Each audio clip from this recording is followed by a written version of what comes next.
Bonjour, bonsoir à toutes et à tous. On a encore vécu un week-end chargé en sport dans tous les domaines avec des moments fournis en émotions et légendaires. Bref, installez-vous bien. Nous sommes le lundi 9 décembre 2024 et nous allons parler comme d'habitude de sport dans le combo sportif. C'est parti, générique.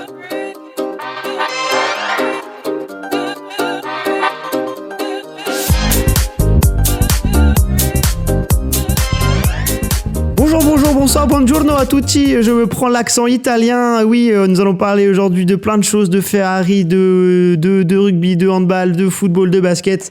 Et j'espère que vous allez bien, que vous êtes en forme. Écoutez, moi ça va, j'ai la patate. Vous pouvez l'entendre à ma voix. Je règle un petit peu mon micro pour pas que je vous casse les oreilles.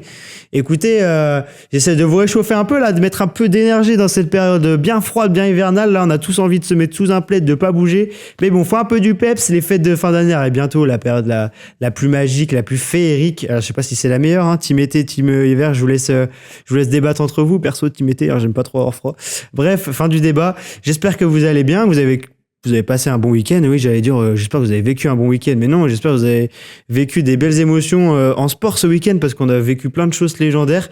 Et à commencer, je rentre direct dans le sujet par le dernier Grand Prix de Lewis Hamilton avec Mercedes qui a lieu ce week-end à Abu Dhabi. Alors ça, c'est quand même un sacré sujet. Et oui, Lewis Hamilton qui était en place depuis des années chez Mercedes, 6 titres de champion du monde depuis 2013 dans l'écurie allemande.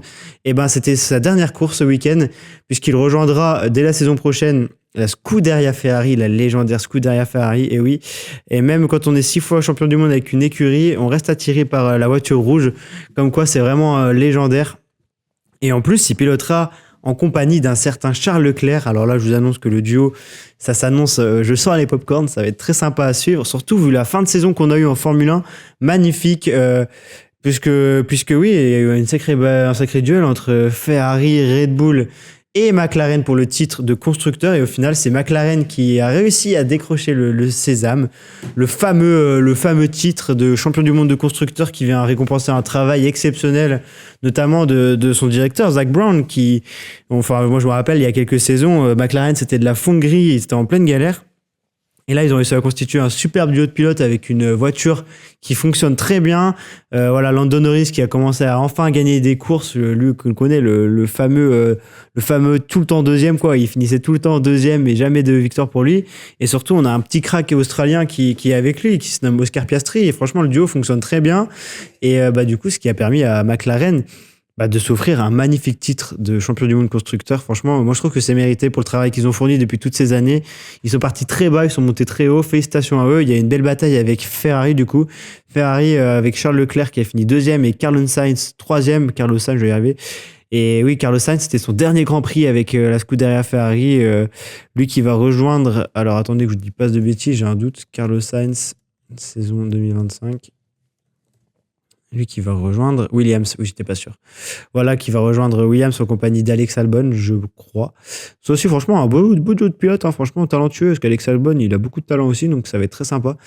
Non, franchement, un dernier Grand Prix qui nous a offert quand même un beau spectacle. Il y avait une lutte, pas pour le classement pilote, mais pour le classement constructeur. Et surtout, c'était des dernières un peu légendaires. Donc, franchement, un grand bravo. On soulignera aussi la belle 7e place à nouveau de Pierre Gasly avec son Alpine qui a permis à l'écurie française de conserver sa 6e place au constructeur. Franchement, ça fait plaisir. Ils reviennent de loin aussi. Grand Prix du Brésil a bien aidé avec une 2e et une 3e place. Et là, sur les dernières courses, mon Pierre Gasly, il nous fait une 3e place, un DNF, une 5e place, une 7e place. Franchement, écoutez, ça, c'est de bon augure quand même pour Alpine. On espère qu'ils vont un peu élever le curseur, élever le niveau pour venir titiller un peu 5, 4e place, peut-être le podium. Bon, après, devant, ça reste d'être un peu compliqué parce qu'on a quand même Mercedes, Ferrari, McLaren, Red Bull qui se dégagent franchement. Donc voilà, on a aussi vécu la course de Formule 2, malheureusement qui s'est très mal placé pour notre Français Isaac Hadjar qui a calé au départ et qui n'a pas pu aller disputer le titre et qui finit donc 2e de ce championnat de Formule 2 hyper disputé et remporté par le Brésilien, si je ne dis pas de bêtises, comment il s'appelle le Brésilien, Bortoleto, voilà. Franchement, on a vécu une super saison en F2 et on espère que Isaac Hadjar sera dans un baquet de Formule 1. C'est tout ce qu'on espère. Franchement, on croise les doigts parce qu'il mérite, il a le talent pour le faire. Donc ça serait formidable d'avoir 3 Français en Formule 1 minimum parce qu'on aurait Esteban Ocon, Pierre Gasly et Isaac Hadjar. Donc voilà. Plein de promesses, plein de belles choses à venir l'année prochaine en Formule 1. Écoutez, on a déjà hâte d'y être. En attendant, il y aura une grosse pause, un gros break, un Christmas break, un Ever break. Je sais pas comment on peut dire, mais vous m'avez compris. Bref, encore une magnifique saison de Formule 1 avec beaucoup de duels à tous les niveaux. Et franchement, ce n'est pas pour nous déplaire. On a parlé de Formule 1, on a parlé de Sir Lewis Hamilton, de Ferrari, etc. Je vous propose de passer sur le dossier un peu moins rigolo de la journée. Hein. Bref, je dis j'ai ramené un peu d'énergie, mais bref, c'est le dossier un peu moins marrant.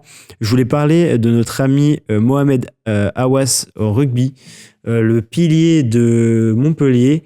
Je sais pas si vous avez passé l'info. Il a été interpellé dimanche et placé en garde à vue pour conduite en état d'ivresse. Et Mohamed Aouas, qui n'en est pas à son coup d'essai, comme on dit, qui a déjà vécu de nombreux soucis, comme par exemple des violences conjugales ou des braquages de tabac, notamment pour les citer, donc déjà condamné 3 fois par la justice. Moi j'ai envie de vous parler de ça parce que j'ai envie de tirer un peu mon coup de gueule déjà.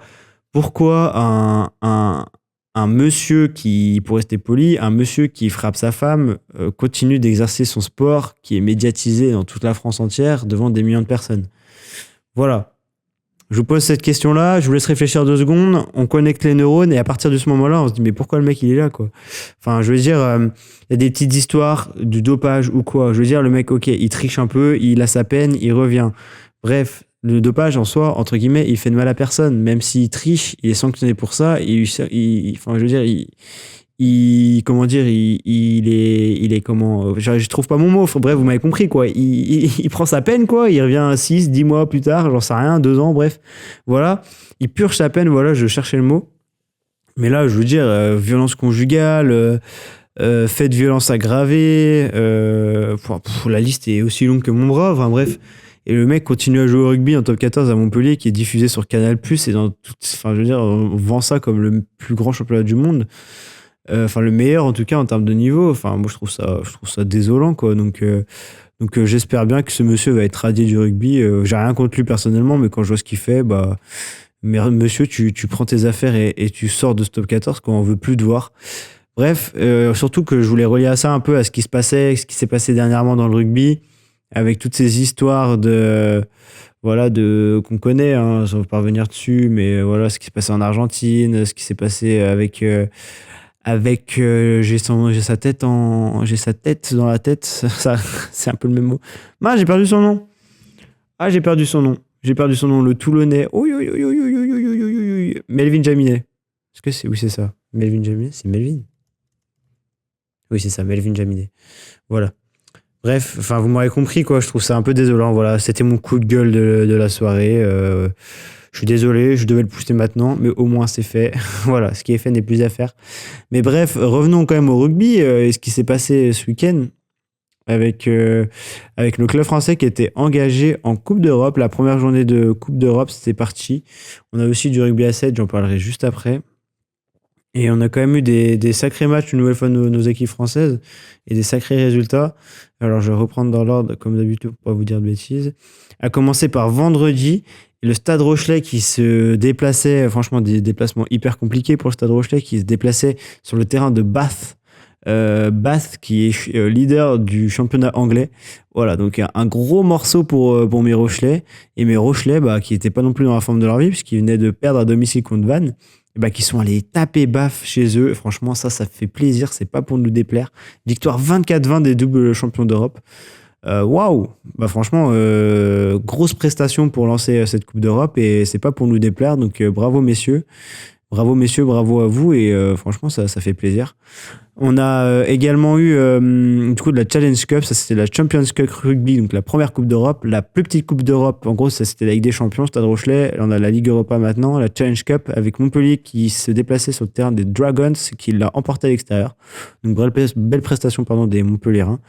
On parlera après aussi de la Pro D2, mais je terminerai par la Pro D2 du coup. Le samedi, on avait de nouveau la Champions Cup Rugby avec Clermont en démonstration à domicile, victoire 28-0 des Jaunards. Franchement, Clermont en pleine bourre en ce moment. Le Castres Olympique a pris une petite fessée sur le terrain de Northampton, mais je pense pas que la Champions Cup soit leur priorité. 38-8 pour les Anglais. Le RCT Toulon, incroyable performance de Toulon qui allait s'imposer sur le terrain des Stormers en Afrique du Sud, avec notamment un magnifique essai de Baptiste Serin qui part après un plaquage monumental de Gabin Villière, comme on dit. Là, clairement, il est rentré de la courge et ça a fait lâcher le ballon. Et David Baptiste Serin a pu poursuivre au pied et aller marquer tout seul. Non, franchement, gros match des Toulonnais, grosse prestation, et c'est pas pour nous le déplaire. Enfin, le Munster a reçu Stade Français, s'est imposé facilement 33-7. Le Racing s'est un petit peu rassuré en l'emportant à domicile face au Harlequins. Une belle équipe des Harlequins, victoire 23-12. Et attendez, pourquoi j'ai pas tous les matchs à la suite? Parce qu'il y a de la Challenge Cup aussi. Hop, le samedi. Ah, ils ont décidé qu'il n'y aurait pas de Challenge Cup. Oh, bah alors, elle est où? Ah, c'est là. Et est-ce que je voulais parler de l'Aviron Bayonnais qui s'est imposé à domicile 17-16, c'était chaud pour les Bayonnais, mais belle victoire dans ce premier match face aux Scarlets. Vannes se déplaçait chez Black Lion et ils ont ramené un beau point de bonus défensif, 22-19, les Vantais, les Bretons qui sont bien défendus. Le Loup également, enfin, qui recevait Cardiff Rugby au Matmut Stadium. Belle victoire des Lyonnais ça doit leur faire du bien, victoire 37-26 dans un match assez animé et très sympathique à suivre. Je vous dis ça parce que j'étais au stade, donc je peux vous parler en connaissance de cause. Voilà. Et puis pour finir sur la journée du dimanche, on a Bordeaux-Bègles qui a régalé face à Leicester. Victoire 42-28 des coéquipiers de LBB, Louis Elbiel Barret, qui a encore été flamboyant à l'arrière. Voilà, malgré une première période un peu compliquée, les Bordelais qui se sont bien repris pour l'emporter avec le bonus. Et on va finir par la démonstration du jour. Hein. Le Stade Toulousain, victoire 61-21 des coéquipiers d'Antoine Dupont. Quelle prestation encore du Stade, franchement, sur une autre planète, rien à dire. À part peut-être qu'ils prennent 21 points, mais bon, vu la confirmation du match, il y avait déjà 40-14 à la mi-temps. Voilà, je vous laisse imaginer que la deuxième mi-temps, c'était histoire de souffler un petit peu et de pas forcément se cramer, mais enfin bref, vous avez compris, quoi. C'était encore une vraie démonstration du Stade Toulousain et ils sont encore impressionnants. On finit rapidement avec la Pro D2. Je vais juste vous parler vite fait du classement, pas forcément des résultats. Avec Grenoble qui prend une belle option avec Brive en tête de cette Pro D2. 5 points d'écart sur le troisième qui est Béziers. Biarritz c'est quatrième avec 36 points. Et le top 6 est complété par Provence Rugby et Montauban. 36 points également pour Provence et 35 pour Montauban. Et enfin, on va aller directement du côté de la zone rouge avec 17 points pour le Stade Niçois qui s'est incliné à domicile contre Nevers. 17 points pour le Stade Niçois et Oyonnax Rugby qui continue sa descente aux enfers avec 19 points et une nouvelle défaite sur le terrain de Agen. Voilà, on a fait à peu près le tour de ce qui s'est passé en rugby. On va parler un petit peu de rugby à 7 quand même. Et une belle médaille de bronze pour les filles et pour les bleus avec ES à la fin. Au 7 Series, c'était où? Je vous dis pas de bêtises. Attention le son, je vais couper. Hop, non, c'est bon, il n'y a pas de son. 7 Series, c'était où? Bah mince. Au Cap, voilà, en Afrique du Sud. J'avais un doute, pas vous dire de bêtises. Voilà, une belle victoire des Françaises alors qu'elles étaient complètement passées à côté de leur demi-finale, mais voilà, elles vont chercher une belle médaille de bronze face à l'Australie, victoire 17-14, franchement, belle prestation encore des Françaises, et tout comme les Français qui sont inclinés en finale contre l'Afrique du Sud, donc une belle médaille d'argent pour eux. Défaite 26-14, voilà, très belle prestation, rien à dire sur les clubs français, sur les équipes nationales françaises en 7. Franchement, les Bleus qui continuent de briller, et ça fait grave plaisir, qu'on surfe sur l'effet Paris 2024 et c'est pas pour nous déplaire. Bref, je voulais parler à présent de handball féminin parce que je voulais vous en parler parce que je voyais pas d'infos sur ce handball féminin et ça me frustrait. Mais du coup, j'ai suivi bien comme il faut ce qui s'est passé ces derniers jours avec, écoutez, l'équipe de France qui avait de gros morceaux à affronter et qui s'en est plutôt très très bien sorti puisque les Françaises l'ont porté contre la Roumanie, on en avait parlé la semaine dernière dans le combo sportif, puis avait facilement écarté le Monténégro vendredi soir, victoire 31-23 des Françaises, franchement grosse prestation, et elles affrontaient hier la Suède, donc une belle nation de la Suède, et les Françaises, franchement, elles continuent leur belle prestation à cet Euro, victoire 31-27 des Françaises qui sont directement qualifiées en demi-finale. Donc franchement, au top, les Françaises sur ce tour principal qui continuent de nous régaler. Pour l'instant, elles sont toujours invaincues 6/6 dans cet Euro. Donc écoutez, continuons de rêver et de suivre avec avec passion ce qui se passe. D'ailleurs, les matchs sont télévisés sur TMC, si je dis pas de bêtises. Donc voilà, je vous invite à vous brancher, à regarder le hand. Franchement, c'est un sport hyper impressionnant. Moi, j'aime trop. Et que ce soit mec ou fille, d'ailleurs, c'est assez impressionnant des deux côtés. Donc, c'est trop bien. Et du coup, les Bleus qui disputeront un dernier match de poule contre la Hongrie ce mardi, donc demain. Voilà, et le match sera quand même assez important. Ce sera pour pas tomber contre la Norvège, si je dis pas de bêtises. Et la Norvège qui est championne olympique en titre. Il me semble, si je dis pas de bêtises. Alors attendez, je vais vérifier. Exactement, c'est ça. Voilà. Donc en gros, faut gagner mardi pour éviter la Norvège et potentiellement être plus facilement en finale. Je dis bien potentiellement, parce qu'il n'y a pas de petits adversaires, on va dire. Donc, vous m'avez compris, rendez-vous mardi. Alors je vais vous dire alors parce que faut que je donne les infos jusqu'au bout. Si je vous parle de ça, il faut bien que je vous donne jusqu'au bout les infos. Mardi, Hongrie-France, pardon. La Hongrie d'ailleurs qui est le pays hôte, je le rappelle. Donc un beau duel quand même qui s'annonce. Hongrie-France à 18h et ça sera sûrement télévisé. En tout cas, c'est sur Beansport 1. Je vais regarder si c'est programme télé. Je vous dis quoi, je vais regarder les infos jusqu'au bout. On ne triche pas dans le combo sportif. Voilà, on regarde en direct. S'il y a bien... Alors, hop, demain sur TMC... J'espère qu'il y est, parce que sinon, ça veut dire que je vous aurais dit des petites bêtises. Mais il me semble que j'ai vu passer que ça s'était diffusé. Qu'ils en parlaient hier, donc écoutez, j'espère. Hein, j'espère. Alors, 18h à 20h. Hop. Hop. Alors, TMC. C'est où? Ah bah non. C'est pas diffusé. Bon bah voilà, c'est le bid. C'est le bid pour Hugo, mais je pensais qu'il diffusait, mais apparemment non. Bah écoutez, si vous avez Beansport, tant mieux. Sinon, désolé pour vous. Je vous ai fait un faux espoir. Voilà, bref, cet handball, cet Euro féminin de handball, pardon. On a fait le tour et on va parler maintenant de football parce qu'il y a eu du football, les championnats européens ce week-end. Et on va commencer par la Ligue 1 comme d'habitude avec vendredi 2 affiches sympathiques à suivre entre Lille et Brest, deux clubs en Ligue des Champions et les Lillois à domicile qui continuent leur marche en avant. Victoire 3-1 face à des Bretons qui ont toujours du mal en championnat. Hein. Franchement, ils galèrent, ils rament en championnat, malgré que ça se passe bien en Ligue des Champions, comme on dit. Et voilà, Lille qui continue de gagner. Jonathan David, un doublé à domicile. Voilà, ça enchaîne bien pour les hommes de Bruno Genesio. Et l'autre match, c'était le PSG qui se déplaçait sur la pelouse de Auxerre. Et on a eu un match de tristoun. 0-0. Voilà, le PSG qui fait toujours du surplace dans toutes les compétitions. Quand est-ce que le réveil va sonner? Je sais pas, mais bref. Écoutez, voilà, pareil qui fait du surplace, 0-0. Le samedi, qu'est-ce qui s'est passé le samedi? On a Monaco qui s'est imposé face à Toulouse 2-0 à la maison, victoire assez logique. Le Nice également qui suit le tempo, victoire 2-1 à la maison contre le Havre. Et enfin Lyon qui s'est imposé sur la pelouse de Angers 3-0. Très très belle prestation des Lyonnais qui continuent à grappiller des points et à se rapprocher des places qualificatives pour la Ligue des Champions. Et les hommes de Pierre Sage qui ne perdent plus. Donc attention aux Lyonnais qui reviennent fort fort fort. Le dimanche, Lens également l'a emporté face à Montpellier à la maison 2-0. Nantes l'a emporté sur le gong face à Rennes grâce à un superbe but 1-0. Les Rennois. Oh, les Rennais. Ah oui, les Rennais, c'est mieux quand même, les Rennais. Qui n'y arrivent toujours pas. Strasbourg-Reims 0-0 à la Ménos. Et enfin, le dernier match de la journée s'opposait Saint-Etienne à Marseille au stade Geoffroy Guichard. Et les Marseillais se sont imposés 2-0 avec notamment le premier but sous le maillot marseillais de Adrien Rabiot. Voilà, niveau classement, je vais vous dire tout de suite ce que ça donne. Le PSG reste largement en tête, suivi par Marseille-Monaco. 3 petits points derrière Monaco, on retrouve Lille. 1 petit point derrière Lille, on retrouve Lyon et Nice, juste derrière Lyon. Voilà.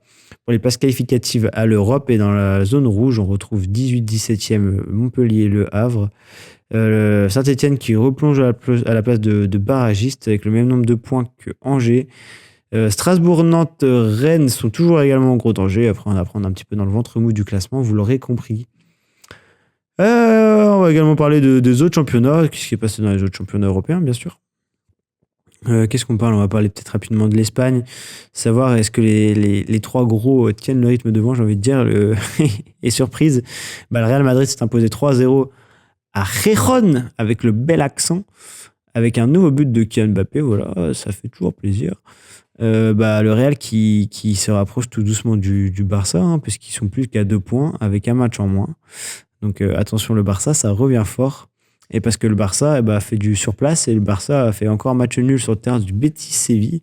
Voilà, 2 buts partout. Donc attention, le Barça, c'est chaud. Et puis pour finir, l'Atlético l'a emporté 4-3 dans les arrêts de jeu sur un magnifique but d'Antoine Griezmann. Je vous invite à aller le regarder. Le Français qui n'a rien perdu de son talent. Et c'est pas pour nous déplaire, puisque l'Atlético est toujours également au contact, à un petit point du Real, avec également un match en moins, donc potentiellement à égalité de points avec le Barça. Tout reste à faire dans cette Liga, on se régale et c'est pas pour nous déplaire.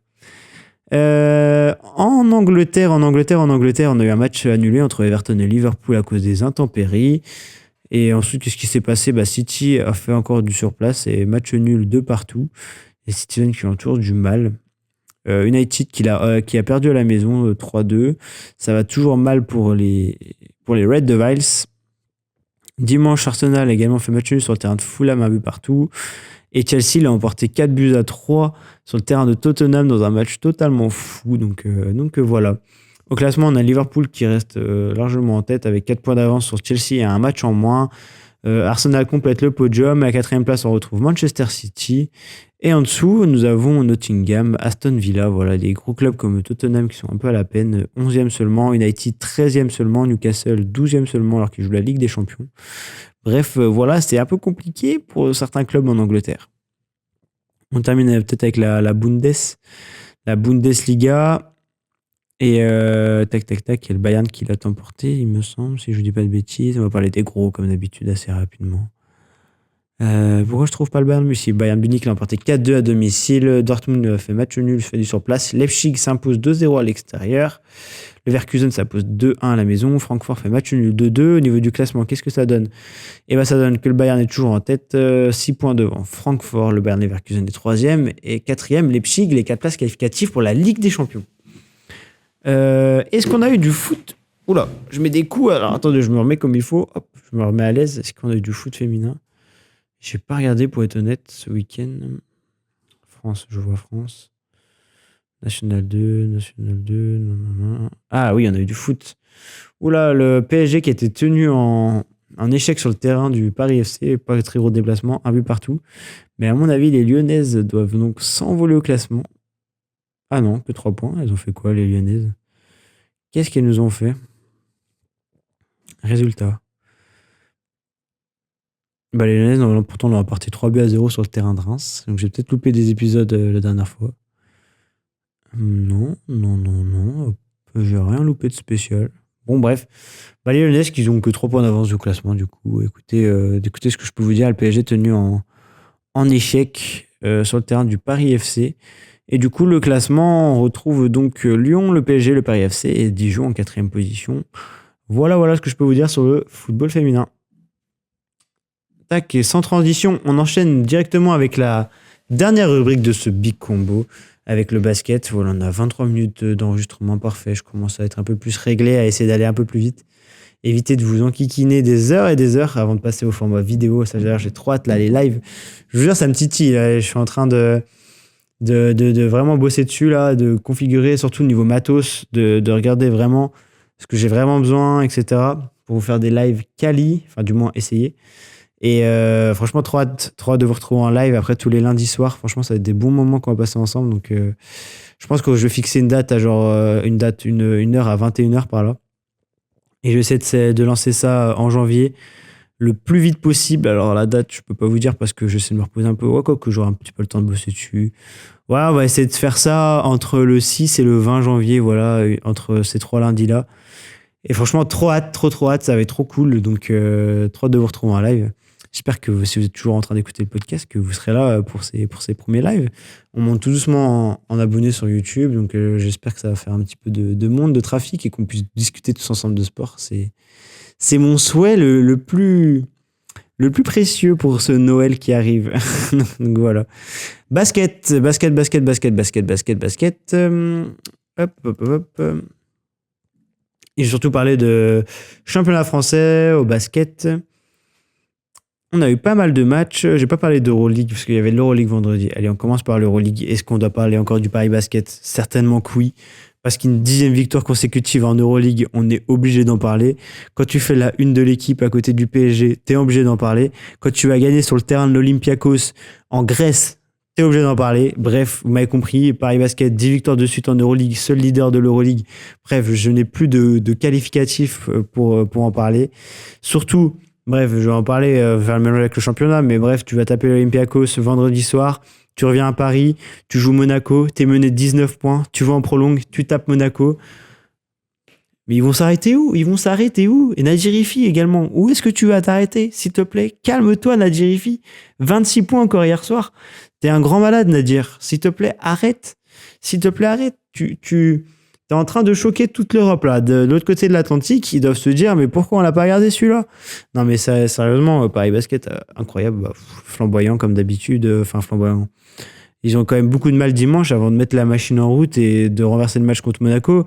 Mais je veux dire, même s'ils sont à la traîne, ils mettent la machine en route, ils renversent Monaco, quoi. C'est, soi-disant, la meilleure équipe française dans ce championnat. Donc, franchement, félicitations aux Parisiens. J'espère qu'ils vont bien récupérer pour l'Euroleague parce que la fatigue doit bien s'accumuler quand même. Surtout après une prolongation contre Monaco, là, ça doit bien tirer sur les organismes. Donc voilà, j'espère qu'ils vont bien récupérer pour continuer cette belle série d'Euroleague. C'est quand même fou, 10 victoires de suite. Oh, j'ai jamais vu ça. Enfin bref, c'est flamboyant. Monaco, vendredi, s'était imposé également à la maison face à Berlin. Et l'Asvel, après 2 victoires consécutives en Euroleague, s'est incliné sur le terrain de Milan qui tourne bien en ce moment. Du coup, comme je vous disais, au niveau classement de l'Euroleague, Paris seul leader, suivi par le Fener et l'Olympiakos. Monaco est quand même 4e en début de saison. Franchement, on avait beau leur crier dessus. Ils sont à 9 victoires, 5 défaites et ils sont totalement dans la bonne spirale pour aller chercher les playoffs et la place qualificative directe. Bon, l'Asvel, c'est un peu plus compliqué. 15e place pour les Villeurbanais, 5 victoires, 9 défaites. On espère qu'ils vont essayer un peu de rééquilibrer ce bilan et de, pourquoi pas, jouer les troubles fêtes pour la 10e place. Et ça serait pas mal pour les play-in. Franchement, ce serait pas immérité de voir les Villeurbanais là-bas. Donc, on espère qu'ils vont remettre le bleu de chauffe et qu'ils vont aller chercher ces places-là. En championnat, du coup, comme je vous le disais, en championnat, on jouait. Et l'élan Chalon a gagné pour la première d'Elric Delors à la tête des Bourguignons. Victoire 91-63 face à Saint-Quentin. Très grosse victoire avec 63 points encaissés. Pour la pire défense du championnat, c'est quand même pas mal. Mais Saint-Quentin qui va pas très bien en ce moment, beaucoup de mal à enchaîner et c'est compréhensible pour la saison Coupe d'Europe. Il faut assumer le statut, etc. Bref, tout va un peu mal du côté de Saint-Quentin. Ça va mieux à Chalon. Nanterre l'a emporté à domicile face à Nancy. Bourg-en-Bresse également se rassure à la maison face au Mans. Victoire 94-87. Dijon continue sa belle série en championnat en allant s'imposer sur le terrain du Portel et gratte quelques places au classement. Et Cholet, enfin, en tant que bon leader, va l'emporter sur le parquet de Strasbourg et reste seul en tête du championnat avec 9 victoires pour une petite défaite seulement. Bravo à eux, franchement, ils tiennent le rythme. Et enfin, du coup, dimanche, pour finir, La Rochelle s'était encore incliné sur son parquet face à Gravelines Dunkerque. Ça s'annonce de plus en plus compliqué. Oh là là, j'ai bégayé. De plus en plus compliqué, je vais y arriver. Pour les Rochelais qui semblent condamnés quand même cette année. Mais bon, on peut comprendre, c'est quand même compliqué à assumer une première en proie face à des équipes comme ça et des clubs qui sont quand même bien installés dans le championnat depuis des années. Et enfin, l'Asvel s'imposait à la maison pour se relancer après sa défaite à Milan vendredi soir face à Limoges. Plus 15 pour les Villeurbanais qui restent au contact des premières places. En termes de classement, venons-y. Cholet seul leader, comme je vous le disais, 9 victoires, 1 défaite. Paris 2e, 9-2, l'Asvel 3e, Monaco 4e et la GL Bourg 5e. Et en 6e position, on retrouve Gravelines Dunkerque, bien installé là, avec le même bilan que Saint-Quentin 7e. Et pour les relégués, La Rochelle est toujours bloquée à une petite victoire. Ça va mieux pour Chalon qui recolle avec le Portel. Et juste devant, on a Nanterre et Dijon. Voilà, ça va être serré jusqu'au bout dans ce championnat de France et on a hâte de regarder tout ça. Du côté des filles, il y a eu des matchs, je le sais, donc je vais vous retrouver les résultats. Je sais que Bourges l'a emporté à la maison. Si je dis pas de bêtises, alors attendez, hop. Tac, pour pas vous dire de bêtises. Et Bourges qui est seul leader du coup du championnat. Si je dis toujours pas de bêtises. Non. Pas calendrier, je veux résultat. Merci. Bourges et Galloway, c'est ça qu'il a emporté plus 30, plus 28 face à Charnay à la maison. Basketland aussi, qu'il a emporté face à Villeneuve dans un match quand même bien disputé. Victoire 81-70 des Landaises. Là, Montpellier est allé s'imposer au buzzer grâce à Romain Berniz sur le terrain de Chartres, le promu. c'est dommage pour Chartres quand même, qui aurait pu se relancer dans la course en maintien. Mais voilà, c'est la dure loi du sport, j'ai envie de dire. L'Asvel a également livré une belle prestation face à Angers, qui était deuxième du championnat à Mado-Bonnet, victoire 84-65. Tarbes est allé largement s'imposer sur le terrain de la Roche-Vendée, victoire 71-43. Franchement, grosse prestation défensive des Tarbaises. Et enfin, les Flammes Carolo s'impose à domicile face à Landerneau. Au niveau du classement, du coup, Bourges, 7 victoires de défaite, suivi par Basketland, Latte Montpellier, Charnay, les Flammes Carolo, Angers, à 6 victoires, 3 défaites. Et ensuite, on a l'Asvel, 5 victoires, 4 défaites, en 7e position. Et après, on se bat en bas du classement entre Chartres, la Roche-Vendée, le SBVA et Landerneau. Bah écoutez, est-ce que je parle d'NBA? Il s'est passé quelques petits trucs en NBA. Oui, un petit peu, pas de choses flamboyantes. On en parlera peut-être plus demain dans les actus du jour. Deux petites infos aussi peut-être. C'est Alpha Diallo, le joueur de Monaco, qui est blessé pour 3 semaines, un des éléments phares du système à Monaco. Voilà, ça peut peser dans la balance. Et enfin, John Brown, the third, qui était à Monaco. On l'a connu pour ses grandes qualités défensives, qui rebondit à l'Étoile Rouge de Belgrade. Il était blessé à l'épaule et il revient. Donc ça fait plaisir pour lui. J'espère qu'il va retrouver son niveau et son intensité qu'on lui connaît. Voilà.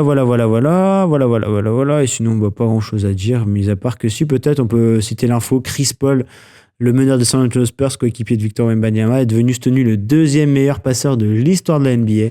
Voilà, ce grand monsieur qui est Chris Paul passe un nouveau cap, passe de la 3e à la 2e place, et c'est pas immérité, tant on connaît son talent de passeur. Écoutez, on a plus de 30 minutes d'écoute, enfin de podcast, d'écoute pour vous, d'enregistrement pour moi. J'espère que cet épisode vous a plu. On arrive dans le sprint final des fêtes de fin d'année. Donc prenez soin de vous, soyez en forme pour profiter de vos proches, de vos amis, de votre famille. Et même si vous êtes seul, écoutez, vous pourrez passer un petit moment avec moi à travers mon podcast. Je sais que c'est pas le meilleur Noël possible, mais bon, on essaie de se rassurer comme on peut. Donc voilà. Merci à toutes et à tous de m'avoir suivi. Je vous souhaite une très belle semaine. On continue de travailler pour vous fournir des lives de qualité dès 2025. Je ne vous oublie pas. Et on va passer des superbes moments. Merci à toutes et à tous d'être toujours plus nombreux à rejoindre l'aventure. Je vous souhaite une agréable semaine, une agréable soirée, une agréable journée suivant quand vous m'écoutez. C'était Hugo pour le Chrono Sportif. Ciao tout le monde.